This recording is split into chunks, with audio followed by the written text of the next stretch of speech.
आप कश्मीरियों के लिए क्या क्या पुष्ट पे खड़े हो, पुष्ट पे खड़े होके करोगे क्या? बगैर ये कहना कि जी हम कोई इनको पॉलिटिकल डिप्लोमेटिक सपोर्ट देते हैं, इससे ज्यादा कुछ नहीं करते। ओ भाई, अपना पॉलिटिकल क्लाउड देखो कहाँ है। क्या हमें नहीं पता कि वो कितना है और कितना आप उसको एक्सरसाइज कर सकते हैं? वो तो है 0/0, उसमें कुछ है ही नहीं। तो let's be a little bit pragmatic. हम ये देख लें कि आखिरकार इस टेररिज्म स्लैश मिलिटेंसी, जो भी नाम दें, इसने कश्मीर कॉज को कितना हाईलाइट किया है, कितना डैमेज किया है, पाकिस्तान को कितना डैमेज किया है ओवर द इयर्स। कि आज, पहले 90s में आप कश्मीर की कोई बात करते थे तो आपकी बात सुनी जाती थी। अब तो आलम यह है कि आपको कुछ सुनने के लिए भी तैयार नहीं है। उसकी वाहिद जो वजह है वो यही है कि जो टेररिस्ट आउटफिट्स आपने क्रिएट की, उन्होंने कश्मीर में जाके, अफगानिस्तान में ही नहीं, उन्होंने पाकिस्तान के अंदर भी तबाही फेर के रख दी। जब पाकिस्तान में तबाही फेरी तब आपको एहसास हुआ कि हाँ यार, ये तो कंट्रोल से बाहर चले गए हैं। शकील चौर जी जी। साहब, मेरा आपने एक पॉइंट मिस कर दिया। मैंने 1993 का जो टेररिज्म इंसिडेंट, मैनू उदू पता ही नहीं, मैं स्कूले जाता था, अब स्कूले भी नहीं था जाता, मैनू नहीं पता की होया थे की नहीं होया। और मैं ये नहीं कह रहा, अगले दिन आपकी शो में मैंने नहीं कहा, आप मेरे साथ जब आए थे मैंने कहा नहीं था कि पाकिस्तान ने अफगानिस्तान में जो जहाज का प्रोजेक्ट हमारा था उसको हमने कश्मीर में भी इंप्लीमेंट किया, वहां से फायर बैक कर गया। तो वो जिसे कहते हैं ना, वो तो तारीख बासित नहीं है। साहब जो एक पब्लिक फेस है हमारी डिप्लोमेसी का, वो टीवी पे भी आते हैं, अपना चैनल भी चलाते हैं, उनका एक ट्वीट था 29 ऑफ अप्रैल का। He seem to justify this as an act of legitimate resistance. उन्होंने कहा जब तक कश्मीर का मसला हल नहीं होता इस तरह के वाकयात होते रहेंगे। और ये कंडेमनेशन नहीं होती चीमा साहब जब आपके डिप्टी प्राइम मिनिस्टर ये कह रहे हो भारत ने झूठा ड्रामा रचाया है। सो कंडेमनेशन बिकम्स मीनिंगलेस। जी अरविंद। एक काम पाकिस्तान कर सकता था इस पूरे पहलगाम वाकये के ऊपर। जैसे ही अटैक हुआ, पाकिस्तान को चाहिए था कि वो एक प्रेस कॉन्फ्रेंस करते, मैसेज देते दुनिया को और खुसूसन हिंदुस्तान को कि जी कश्मीर में ये जो अटैक हुआ है, ये इंसानियत को शर्मसार करने वाला अटैक है और जिसकी पाकिस्तान के अंदर, हमारे मजहब के अंदर कोई गुंजाइश नहीं है। So we condemn this attack in the harshest possible language. और वो लोग जो कश्मीर के अंदर बंदूक उठा के किसी भी किस्म के कॉज के लिए लड़ रहे हों, हमारे नजदीक वो दहशतगर्दी है। ठीक है, आप उसको कंडेम करते तो क्या ही बात थी। इस तरह का कोई मैसेज पाकिस्तान ने नहीं दिया। अलबत्ता उससे कुछ दिन पहले आर्मी चीफ जब ओवरसीज पाकिस्तानीज कन्वेंशन से खिताब कर रहे थे, बड़ा आसान हो जाता है इंडिया के लिए तो उस अटैक को पाकिस्तान से लिंक करना कि आप कश्मीरियों के लिए क्या क्या क्या पुष्ट पे खड़े हो, पुष्ट पे खड़े होके करोगे क्या? बगैर ये कहना कि जी हम कोई इनको पॉलिटिकल डिप्लोमेटिक सपोर्ट देते हैं, इससे ज्यादा कुछ नहीं करते। ओ भाई, अपना पॉलिटिकल क्लाउड देखो कहाँ है। क्या हमें नहीं पता कि वो कितना है और कितना आप उसको एक्सरसाइज कर सकते हैं? वो तो है 0/0, उसमें कुछ है ही नहीं। ठीक है, तो ये चीजें जो है एवरीबडी नोस। मेरे पास एक किताब है the battle for Pakistan, Shuja Nawaz की, जो मैंने कुछ दिन पहले ख़त्म की थी। Wonderful book. और इसी किताब में हिंदुस्तान के हवाले से शुजा नवाज ने कहा, और ये आप किताब में जाके पढ़ें, वो ये कहते हैं कि हमारा जो पूरा मिलिट्री का जो सर्कल है वो एक इंडिया सेंट्रिक पॉलिसी के ऊपर है। It is overly militarized. इसमें हमारा जो फोकस है, हमारा जो सपोर्ट है कश्मीर बेस्ड और अफगानिस्तान बेस्ड टेरर आउटफिट्स को, उसको भी उन्होंने एक्सेप्ट किया। उन्होंने ये भी कहा कि हमने हमने कोई इंटरनल रिफॉर्म के ऊपर भी फोकस नहीं किया। वो ये भी कहते हैं कि फौज के पास एक बहुत अच्छा मौका था पोस्ट दी ओसामा बिन लादेन कैप्चर, कि वो कोई रिफॉर्म्स लेकर आते टेररिज्म के हवाले से या कुछ और है, वो नहीं लेकर आए आज तक। ये सारी प्रॉब्लम्स जो है पाकिस्तान ने तब एड्रेस की जब उनको फैटफ के अंदर लेकर जाया गया। ठीक है, अगर पाकिस्तान फैटफ में ना जाता तो पाकिस्तान का टेररिज्म को लेके स्टांस वही होना था जो दहाइयों से चला आ रहा है। ये बात तो झूठे से झूठा बंदा भी इसकी गवाही दे सकता है। तो let's be a little bit pragmatic. हम ये देख लें कि आखिरकार इस टेररिज्म स्लैश मिलिटेंसी जो भी नाम दें, इसने कश्मीर कॉज को कितना हाईलाइट किया है, कितना डैमेज किया है, पाकिस्तान को कितना डैमेज किया है ओवर द इयर्स। कि आज पहले 90s में आप कश्मीर की कोई बात करते थे तो आपकी बात सुनी जाती थी। अब तो आलम यह है कि आपको कोई सुनने के लिए भी तैयार नहीं है। उसकी वाहिद जो वजह है वो यही है कि जो टेररिस्ट आउटफिट्स आपने क्रिएट की, उन्होंने कश्मीर में जाके अफगानिस्तान में ही नहीं, उन्होंने पाकिस्तान के अंदर भी तबाही फेर के रख दी। जब पाकिस्तान में तबाही फेरी तब आपको एहसास हुआ कि हाँ यार ये तो कंट्रोल से बाहर चले गए हैं।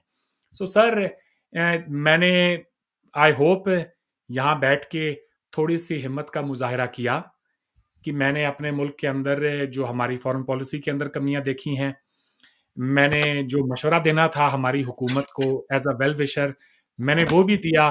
बड़ा अच्छा होता कि अगर चीमा साहब की तरफ से, मेरे भाई हैं छोटे, अगर इनकी तरफ से भी कोई पाकिस्तानी फॉरेन पॉलिसी को लेके सेल्फ क्रिटिसिज्म देखने को मिलता। आपके पास बेशुमार वीडियोस होंगे, आप बनाएं, रोज बनाएं, पाकिस्तान इंडिया को खूब रगड़ा लगाएं। मैं तो यार, मेरी तो ना हिम्मत ही टूट गई है जब से पहलगाम और उसके बाद जितनी जो स्ट्राइक्स वगैरह हुई हैं। अब मुझे तो यही समझ में नहीं आता कि कोई अमन की बात करूं भी तो किससे करूं, और वो कौन सा सिरा है जिसको पकड़ के मैं कोई बात को आगे बढ़ाऊं। ऑनेस्टली दूर दूर तक कोई उम्मीद नजर नहीं आती। कम से कम हम अपना क्रिटिसिज्म तो कर ही सकते हैं। पाकिस्तान ने वैसे भी कंडेम नहीं किया था पहलगाम को, जैसा करना चाहिए था। इतने भी कोई पाकिस्तान के हाथ जो हैं वो आप इस पूरे वाक़े से जो है खून से सने हुए हैं। Many people know it. और ये इट इज अबाउट टाइम कि थोड़ा सा मैं एक इसमें रियलिस्टिक सिर्फ एक पॉलिसी। एक बात अगर आपकी इजाजत से ऐड करूं, जी उन्होंने जी। कहा प्रेस कॉन्फ्रेंस कर दें। हम्म। जब पाकिस्तान के अंदर दहशतगर्दी का वाकया होता है, भारत से कोई प्रेस कॉन्फ्रेंस आती है?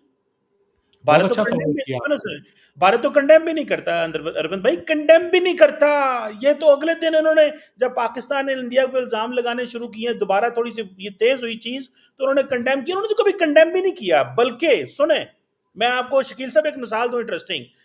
कुछ अर्सा पहले पाकिस्तान ने टीटीपी की हाइडआउट्स पे अफगानिस्तान में हमला किया। मेरा ख्याल है पाकिस्तान ने उसको एक्सेप्ट नहीं किया। अमूमन मुल्क करते हैं छोटी मोटी चीजें। तो इंडिया ने स्टेटमेंट जारी की, हमें वहां पे बच्चे मरे हैं, बड़ा अफसोस हुआ है, हमें वहां पे खवातीन मरी हैं जो टीटीपी के वहां पे हाइडआउट्स पे हमले किए। 2 दिन पहले इंडिया ने म्यांमार में कमांडर मारे हैं वहां पे, ड्रोन स्ट्राइक से। ड्रोन स्ट्राइक से माने नहीं है, वो भी नहीं माने, लेकिन सारी बातें सारे हिंदुस्तान टाइम और सारे वो रिपोर्ट कर रहे हैं। सो प्रॉब्लम पता है क्या है? प्रॉब्लम, और दूसरी बात, जब अरविंद भाई बात कर रहे हैं कि फोन करते, ये करते, वो करते, फोन का तो नहीं कहा, प्रेस कॉन्फ्रेंस का कहा। और दूसरा, आईएसपीआर साहब प्रेस कॉन्फ्रेंस कर देते। भाई पाकिस्तान के वजीर आजम ने कहा था वो ज्वाइंट इन्वेस्टिगेशन करें, वो हमारी बात को सीरियस ही नहीं लेते। वो कहते ने मुकाबला, और हमारे पंजाबी कहते ने पेड़ च गल होएगी। पेड़ मतलब मैदान में बात होगी। मोदी साहब ने कहा पेड़ च गल होएगी ਤੁਹਾਡੇ ਨਾਲ, ਅਸੀਂ ਤੁਹਾਡਾ ਮੁੱਲ ਪਾਵਾਂਗੇ, ਤੁਸੀਂ ਸਾਡੇ ਬੰਦੇ मारे ने। That is how it did. मैं इसका जवाब भी दे देता हूं आपको। ऐसा जी साहब, जो बात है ना, उन्होंने कहा पेड़ च गल होएगी, मैदान में बात होगी। फिर मैदान में बात हुई। चले चले थोड़े, क्या हुई क्या नहीं हुई, चले चीमा लड़ाई साहब। हुई, इंडिया ने भी लड़ाई की, पाकिस्तान ने भी लड़ाई की, अमेरिका ने सीज फायर कराया, इंडिया उससे भी भाग गया और ने कहा सीज फायर नहीं कराया। चले हमारे दोस्त मेरे, इंडिया में जरा थोड़े तो इसमें सेल्फ क्रिटिसिज्म कहाँ है? मैं अभी तक वेट कर रहा हूं, अब तक नहीं हुआ। खैर, मुझे एक बात बताएं, मेरी बात बताएं। मैंने तो बात शुरू में पहला सेंटेंस ही सेल्फ क्रिटिसिज्म का था।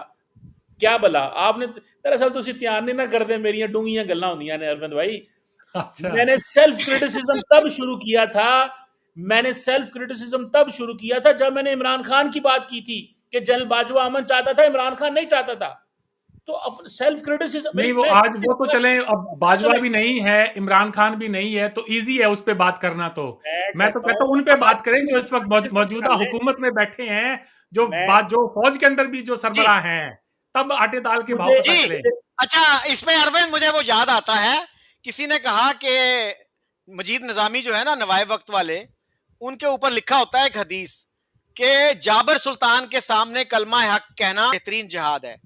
तो किसी ने कहा सर ये जाबर सुल्तान के सामने आप कब कलमा हक कहते हैं? कहते हैं जब वो साबिक हो जाए। जो साबिक हुक्मरान होता है ना, उस पे बहुत इजी है तनकीद करना, मैं आपको मौजूदा पे जरा मुश्किल है सर। थोड़ी सी ऐसा बात है, बता दूं, मैं थोड़ा सा ज्यादा बात करूं, देखें ये हिंदुस्तान की एक पॉइंट खूबसूरती है, ये मुझसे सब किसी कुछ ने शेयर किया है जी कि अगले दिन बलोचिस्तान के अंदर हमारा जी हमला हुआ, उधर वहां पे एक बलोचिस्तान में हमला हुआ। मैंने वो तनकीद की है पाकिस्तान के सिक्योरिटी ऑपरेटर्स की, वो तनकीद की है, जरा आप जाएं मेरी पे देखें।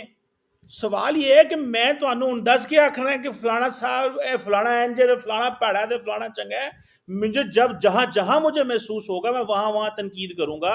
हुण मैनू तुसी की आंदे हो कि मैं जनाब हत्थी पै जा, ਤੁਹਾਡਾ ਦਿਲ ਕੀ ਚੋਰ ਸਾਹਿਬ ਤੁਸੀਂ ਤੇ ਜਿਹੜੇ ਨਾ ਚਾਹੁੰਦੇ ਹੋ ਕਿ ਇਥੇ खून डिगे, तुसी ते नहीं नहीं नहीं मरवाओगे। नहीं नहीं नहीं नहीं, ऐसी ऐसा बात भी नहीं है चीमा साहब, साहब ऐसी बात नहीं है।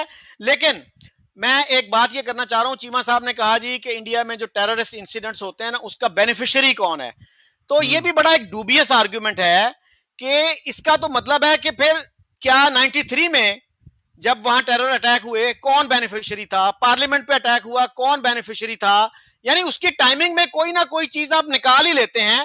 2008 में मनमोहन सिंह की गवर्नमेंट थी, वहां टेरर अटैक हुआ, उसका बेनिफिशियरी कौन था, और ये 5-6 साल के बाद ये इंसिडेंट नहीं हुआ, पिछले साल भी टेरर इंसिडेंट हुआ है कश्मीर में, छोटे पैमाने पे हुआ हैं छोटे जी। मोटे।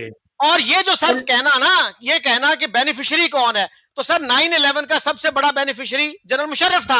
अमरीकी जहां पे सदर आया था क्लिंटन, उसने हाथ नहीं मिलाया था कैमरे के सामने, और उसके बाद वो डार्लिंग बन गया अमेरिका की, वेस्ट की।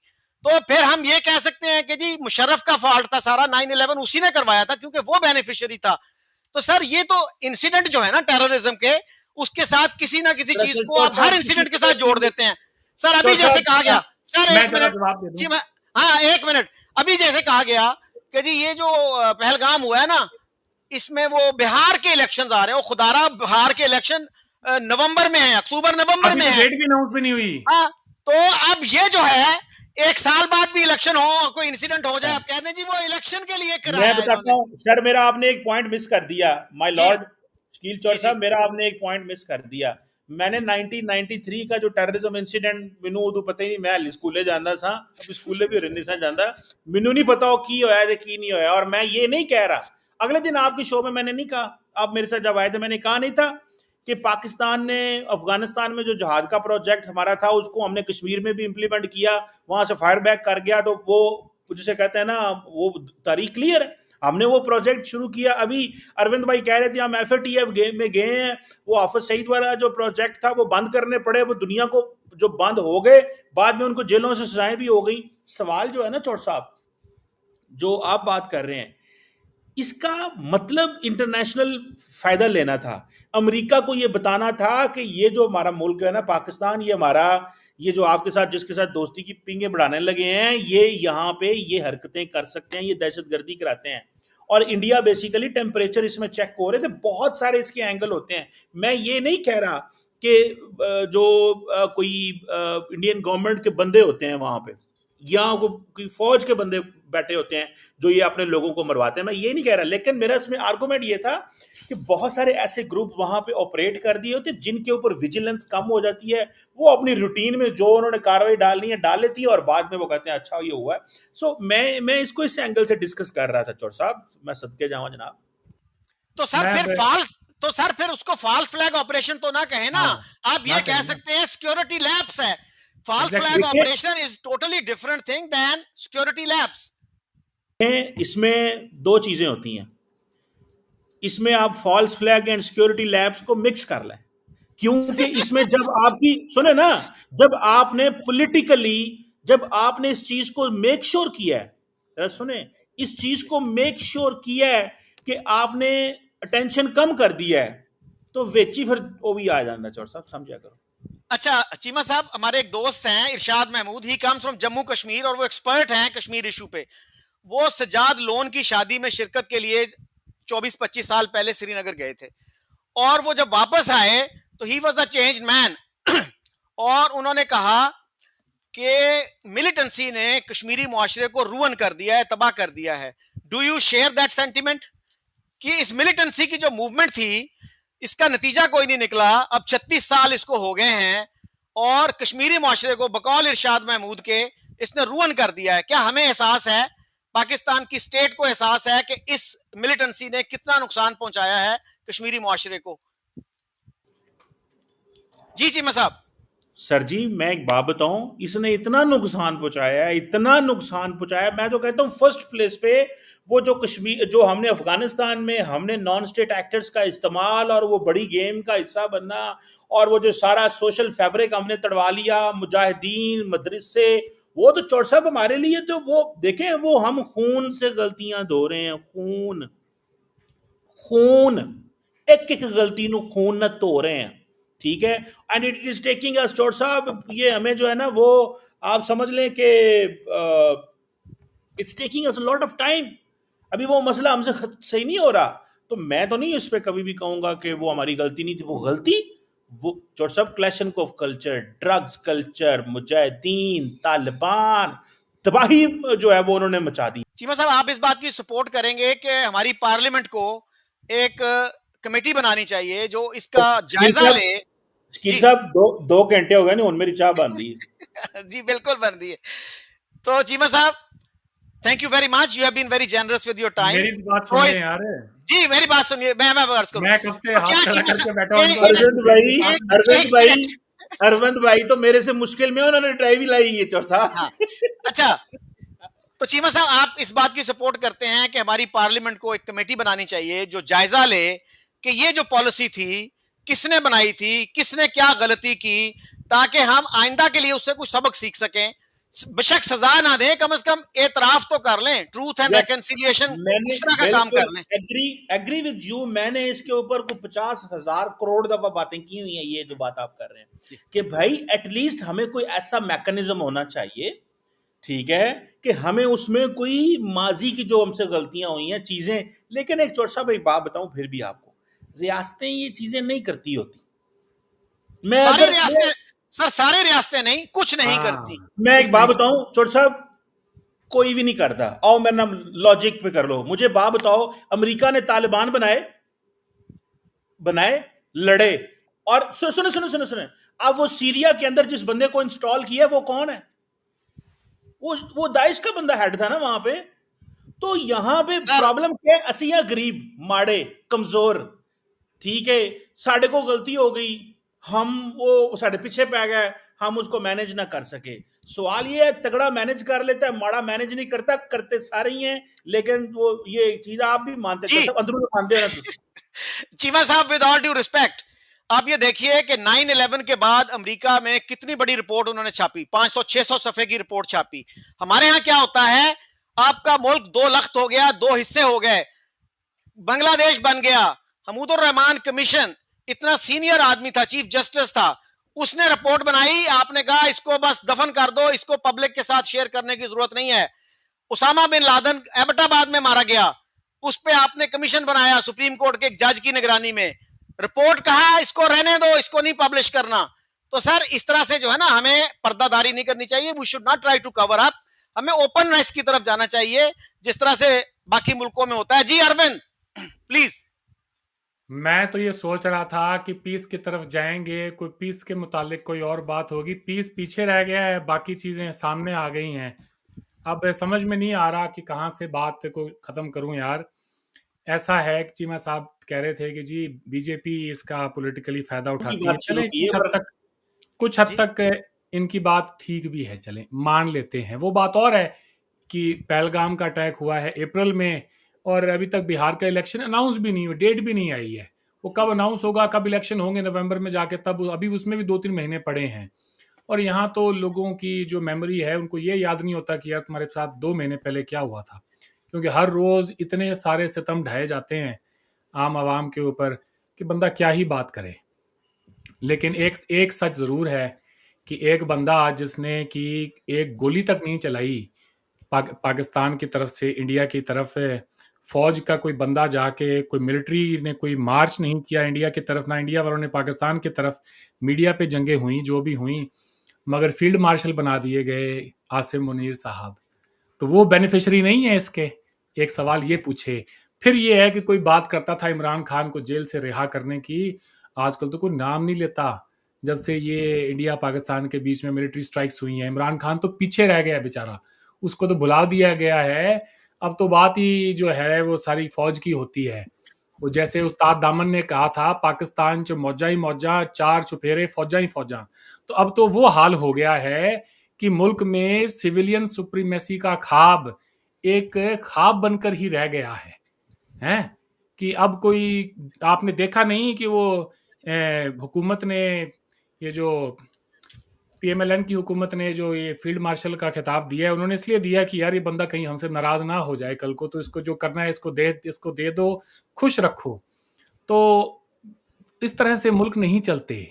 मैं ये थोड़ी सी ना तवक्को रखता हूँ आप लोगों से कि यार हम थोड़ा सा मुस्बत बात को आगे लेकर चलें।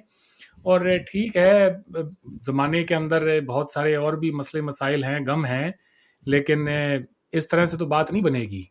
पाकिस्तान का कश्मीर के अंदर एक फुटप्रिंट है जिसको डिनाई नहीं किया जा सकता। ओवर द इयर्स उसकी एक लंबी फहरिस्त है। फिर ये जो जॉइंट इन्वेस्टिगेशन की बात कर रहे थे, तो मोदी साहब के आने के बाद भी पहलगाम हुआ था, जॉइंट इन्वेस्टिगेशन की भी बात के लिए तैयार हो गए थे मोदी साहब।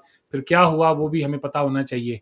वो आईएसआई की टीम ने जाके और क्लीन चिट दे दी हमेशा की तरह अपने लोगों को। कौन मुल्क में जो है मानता है आजकल कि जी हमने किया है, और ख़ास तौर से जो आप कह रहे हो कि हमने किया ही नहीं है।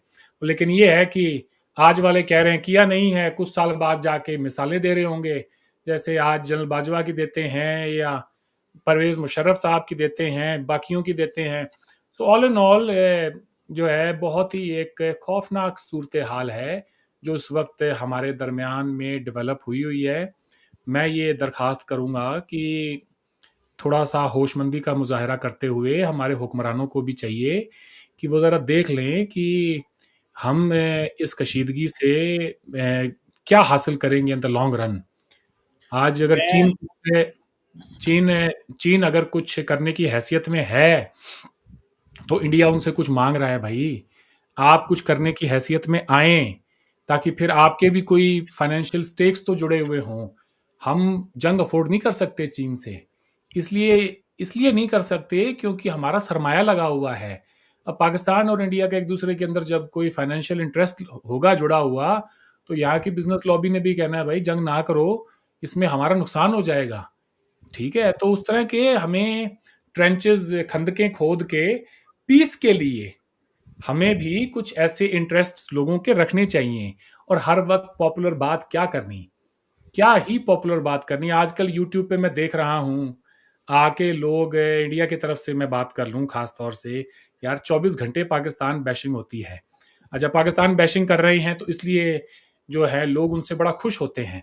लेकिन मैं आपको एक बात कहता चलूँ कि चौधरी साहब, पाकिस्तान को लेके हमारे यहाँ पे जो सोच बनाई जा रही है वो 100% दुरुस्त नहीं है। I agree on that, but saying that Pakistan के अंदर भी चाहिए कि इंडिया को लेके कम से कम आप जो भी दिखाएं, पूरा चेहरा तो दिखाएं। एक ही फेस जो है हमारे मुआशरे का, उसको प्रोजेक्ट करके अगर आप ये समझते हैं कि हिंदुस्तान की कोई कंप्लीट पिक्चर आपने दिखा दी है तो वो भी ज्यादती है। वो भी जी नहीं होनी चाहिए।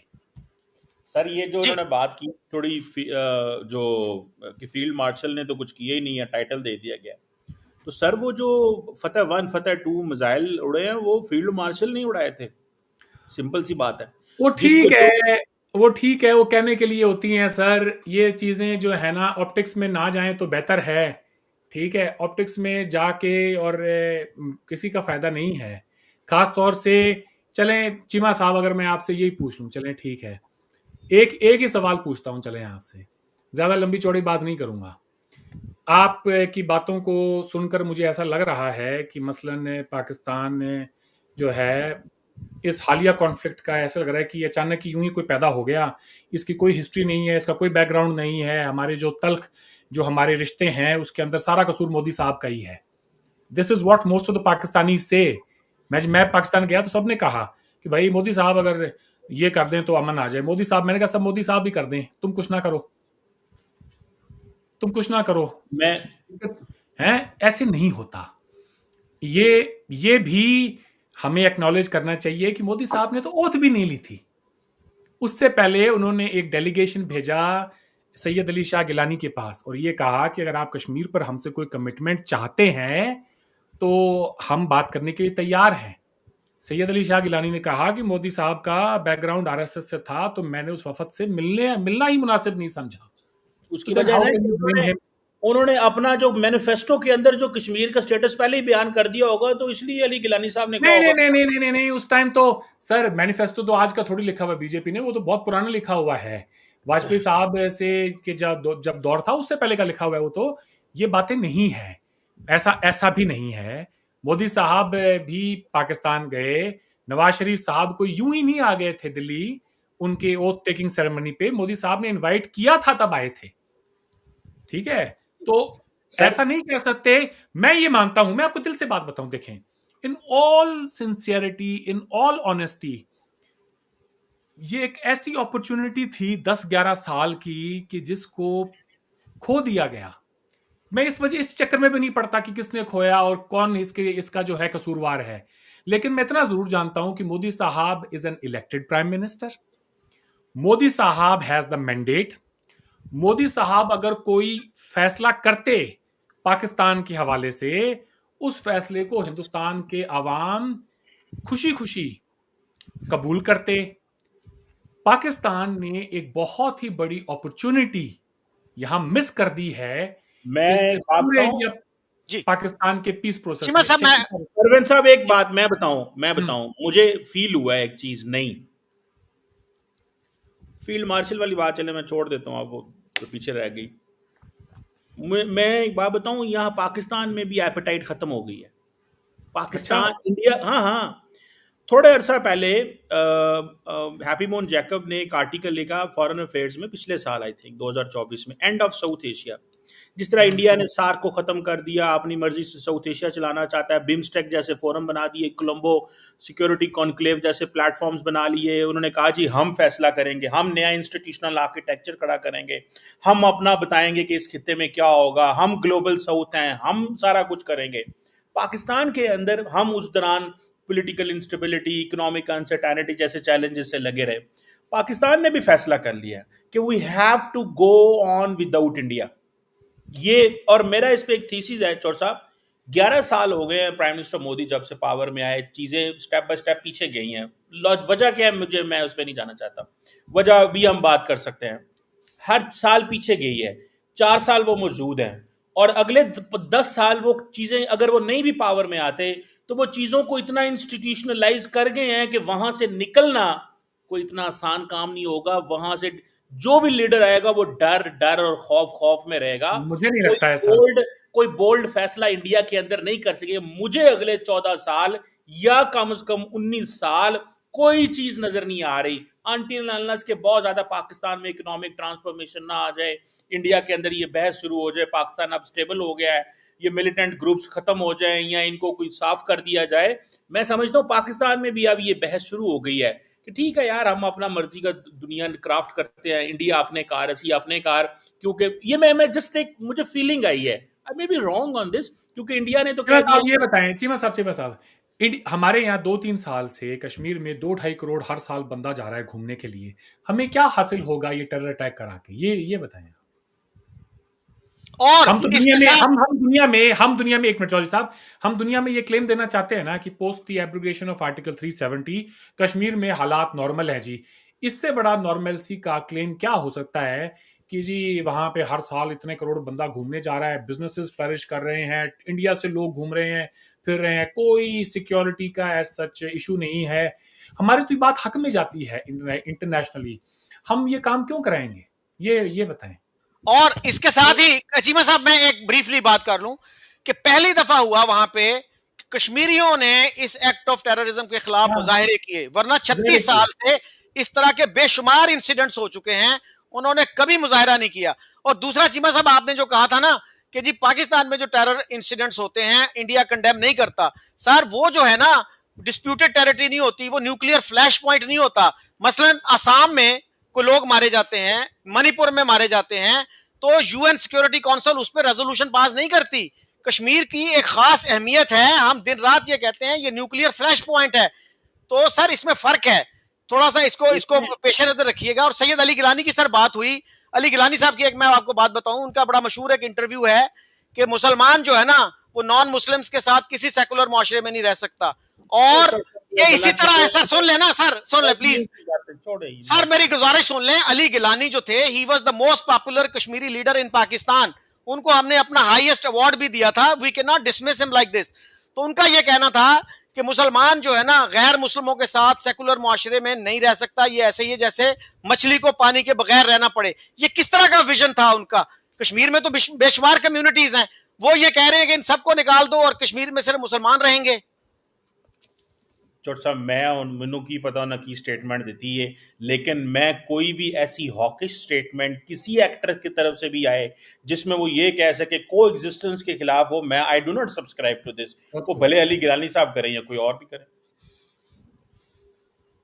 चलें, ये अच्छी बात है। कोई भी ऐसा बंदा जो को एग्जिस्टेंस, इंगेजमेंट, डायलॉग और इस तरह की तकफीरी बात करे, या इसमें कोई ये कहे कि इंसानियत सोच बात ना हो कि जी हम मिल के नहीं रह सकते, ठीक है, या हमें ये जो बातें कोई भी करे, I do not subscribe to this theory और दिस माइंडसेट। एक मिनट सर, ये जो है ये टू नेशन थ्योरी की लॉजिक के खिलाफ आप नहीं बात कर रहे।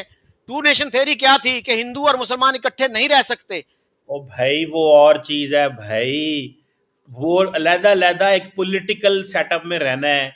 ये जो वो बात कर रहे होंगे कि जहां पे आप एक दूसरे को देख ही नहीं सकते, रहने एक दूसरे को मार देना है, तकफीरी बात करना, वो और चीज है। बाकी टू नेशन थ्योरी तो जिंदा है, हयात है। लोग नहीं, आप चौर साहब थोड़ा दिल जरा बड़ा करता है टू नेशन थ्योरी को दोबारा साबित करने के। आपको हम यूपी भेजते हैं, आप जाए ना जरा 2 महीने 6 महीने उत्थे घर लैके रवो तो ਤੁਹਾਨੂੰ जरा पता लगे उत्थे की ਹੁੰਦਾ। तुसां भाईदे होना है, वो कहना चीमा साहब ਸਾਨੂੰ सदो वापस ला टैट ने उत्थे। नहीं, ਇਹੋ जी कोई गल नहीं होनी। तुसी आराम नाल घर लैके रह सकते हो चीमा साहब यूपी दे अंदर। अरे ਇਹੋ उत्थे जी कोई गल नहीं यार। मैं सदके जावां, शकील साहब ਨੂੰ ਘੱਲਣਾ यूपी, जरा योगी ना साहब ना, ਦੇ ਤੁਸੀਂ शैडो ਜ਼ਰੂਰ थले ਭੇਜੋ। रहन उत्थे, शकील साहब ਉਹਨਾਂ बड़े ਨੂੰ आराम पता नाल लगे रह सकते किहड़े हैं भावे उत्थे। करीबी उत्थे। अच्छा चीमा साहब, फिर मैं टू नेशन थ्योरी अगर आज भी वैलिड है सर, तो फिर पाकिस्तान में कितनी कौमें रहती हैं? पाकिस्तान में रहने वाले जो हिंदू हैं वो अलग कौम है, मुसलमान अलग कौम है, क्रिश्चियंस अलग कौम है, या एक ही सारे कौम है सारी? पाकिस्तानी हैं, सारे जी, पाकिस्तानी है तो फिर टू पाकिस्तानी। नेशन थ्योरी कहां है? ओ भाई टू नेशन थ्योरी में बाकी लोगों के हकूक कॉन्स्टिट्यूशन में इंश्राइंड है। चलें, आप अच्छा, कुछ कहना चाह रहे हैं? मेरा ख्याल कंक्लूड ਉਹ करते हैं। ਤੁਸੀਂ ਹਮੇਸ਼ਾ ਨਾ ਤੜਕੇ ਦੀ ਤਲਾਸ਼ ਵਿੱਚ ਹੁੰਦੇ ਹੋ, ਤੁਹਾਡਾ ਤੁਸੀਂ ਤੜਕਾ ਲੱਭਦੇ ਰਹਿੰਦੇ ਹੋ। ਤੁਹਾਨੂੰ ਹੁਣ 2 ਘੰਟੇ ਬਾਅਦ ਤੁਹਾਡਾ ਹੁਣ ਤੁਸੀਂ ਅੰਦਰੋਂ ਐਕਟਿਵ ਹੋਏ ਹੋ, ਤੁਹਾਨੂੰ ਸਮਝ ਨਹੀਂ ਆਈ 2 ਘੰਟੇ ਮੈਂ ਕਿਹੜੇ ਪਾਸੇ ਗੇਮ ਪਾਵਾਂ ਤੇ ਕੀ ਕਰਾਂ। ਤੜਕਾ ਨਾ ਢੂੰਡਿਆ ਕਰੋ चौर साहब ठीक हर है। वक्त। और जिन्हों कहते हैं ना अरविंद भाई, चौर साहब ना हर वक्त बंदे को मुसलमान करने के चक्कर में होते हैं, अपनी मर्जी का मुसलमान। अच्छा अच्छा जी जी, अरविंद, मैं ना देखिए मेरे पार्टिंग कमेंट्स ਤੇ ये ਹੁਣ 2 चौधरी ਘੰਟੇ साहब। ਤੇ 1 ਮਿੰਟ ਹੋ ਗਿਆ, ਹੁਣ ਇਹਨੂੰ ਕਨਕਲੂਡ ਕਰੋ। जी बिल्कुल जी, मैं कंक्लूड ही करने लगा अपनी। मेरी आखिरी स्टेटमेंट तुम ही ले लो। अच्छा, तो बात ये है चौधरी साहब, चीमा साहब, कि मैं अब भी ये समझता हूँ कि हमारे हुक्मरान इतने होशमंद हैं कि उन्हें इस बात का अंदाज़ा है कि एक हॉस्टाइल नेबरहुड होने के क्या नुकसान हैं। उन्हें अच्छे से इस बात का पता है, और वो ये कभी नहीं चाहेंगे कि इस तरह का जो माहौल है जो अभी पिछले 2 महीनों में बना, वो आगे चल के भी बने। देखें, हमारे ही डेप्यूटी आर्मी चीफ का ये बयान था ना कुछ दिन पहले, वो जो राहुल सिंह, पता नहीं ऐसे उनका नाम था, वे उन्होंने कहा कि ये जी हम 3 मुल्कों के खिलाफ जंग लड़ रहे थे, पाकिस्तान, चीन और पता नहीं एक शायद कुछ तुर्की कह रहे होंगे। I don't remember the third one anyways. तो बात ये है कि जब आपको ये पता लग गया कि चीन पाकिस्तान की पुष्ट पे खड़ा है, तो फिर आप ये भी अंदाज़ा कर लें कि भाई आपके चैलेंजेस जो हैं वो किस किस्म के हैं, किस नौइयत के हैं। फिर आप अपनी फॉरेन पॉलिसी के अंदर भी थोड़ी सी लचक रखें कि आप किसी को भी एंटेगनाइज ना करें। आप ये देख लें कि आप इस साउथ एशिया के अंदर तो कम से कम एक सबसे बड़ा मुल्क होने के नाते एक आवाज़ बन सकते हैं, लोगों को साथ में लेके चल सकते हैं। सर, हमारे इमीडिएट नेबरहुड का जो रिस्पांस था पहलगाम के बाद, आपको क्या लगता है हमारी हुकूमत और हमारी एक्सटर्नल अफेयर्स मिनिस्ट्री के अंदर क्या उन्होंने कोई सोल सर्चिंग नहीं की होगी? They have definitely done that sir, let me assure you that. with my hand on my heart I can assure you कि हमारे यहाँ पे पॉलिसी के अंदर आपको एक बड़ा शिफ्ट देखने को मिलेगा। We are thinking people, हम सोचते हैं कि हमसे कहाँ गलती हुई है। अगर वो गलती अगर हम एक्सेप्ट नहीं करते, या अगर हम ये समझते कि नहीं भाई कोई लचक नहीं हो सकती, तो फिर जयशंकर साहब चीन के विजिट में अभी जो उन्होंने बयान दिए, शी जिनपिंग से वो जैसे मिले और उसके बाद जो उन्होंने ट्वीट की है, वो सारी चीजें हमें उस तरह से देखने को नहीं मिलती। बस बात इतनी है कि इंडिया पाकिस्तान का जब मसला आ जाता है तो कहीं ना कहीं पे हमारे पॉलिसी मेकर्स को ये लगता है कि पाकिस्तान की तरफ से कोई सिंसियर अप्रोच पीस को लेके हो ही नहीं सकती है। अब ये मेरी आपसे दरखास्त है, इस प्रोग्राम में जो बातें मैं आपको कह रहा हूं, आप अपने पॉलिसी मेकर्स के पास ये मेरा ये पैगाम जरूर लेकर जाएं और उनसे कहें कि ऐसी कोई बात नहीं है, इंडिया भी रेसिप्रोकेट करेगा, बशर्ते आप in all sincerity, in all honesty कोई अपनी तरफ से एक पॉलिसी बनाए हिंदुस्तान के मुतालिक। मैं आपसे वादा करता हूं कि मोदी साहब को आप ही ने नोबेल पीस प्राइज के लिए रेकमेंड करना है फिर। ये है जी चीमा साहब, before you give your concluding thoughts, एक क्वेश्चन मेरे ज़हन में आ रहा है कि इंडिया के हम सर ये कहते हैं सर, पहला वादा करो, आखिरी सवाल है, पहला वादा जी करो जी आखिरी। जी जी प्लीज। अच्छा, हम ये कहते हैं जी कि इंडिया के किसी भी अपने नेबर के साथ अच्छे ताल्लुकात नहीं हैं, लेकिन क्या वजह है कि वो किसी भी अपने नेबर पे सिवाय पाकिस्तान के ये इल्जाम नहीं लगाते कि ये टेररिज्म को सपोर्ट करता है? Your concluding thoughts. सर देखिए ना, इंडिया और पाकिस्तान की हिस्ट्री जो है वो India Myanmar, sorry India Maldives, Sri Lanka, Bangladesh की तो नहीं है। तो ये सवाल ही नहीं चौर साहब बनता। हिस्ट्री तो चेक करो, इंडिया पाकिस्तान की पार्टीशन हुई है या इंडिया मालदीव की पार्टीशन हुई है, इंडिया श्रीलंका की पार्टीशन हुई है, इंडिया बांग्लादेश की। देखो मेरी बात सुनो, बांग्लादेश में हुकूमत चली है तो क्या वहां पे आजकल इंडिया का नैरेटिव है बांग्लादेश के बारे में? सो चौर साहब छड़ दियो, ये गल्लां बड़ियां डूंगियां ने। I am glad you are talking of history. पिछले दिनों आप कह रहे थे कि हिस्ट्री को छोड़ दो, बस फ्यूचर की बात यूज करो। हिस्ट्री जहां पे रेफरेंस देना हो। चलें। we must not keep using history for okay doing nothing, जिससे ओके कोई रेफरेंस हो। मैं वो ठीक है हमारे एक प्रोफेसर साहब जी होते थे, इमरान हमीद, आखिरी पॉइंट बस कह दूं, वो जी कहते थे if you know history you can talk about present and you can predict future. Yes. So history is necessary. I agree with you. He was also my teacher actually. He was a very nice teacher. Yeah. Sir, Arvind Saharan, thank you very much. Kamar Chima Saab, thank you very much. You have been very generous with your time and you have been listening to all the tough questions and answers with patience and forbearing. Thank you again. Chat साहब बड़ी मेहरबानी। अरविंद भाई, God bless you, बड़ा मजा आया once again. Thank you very much. Thank you.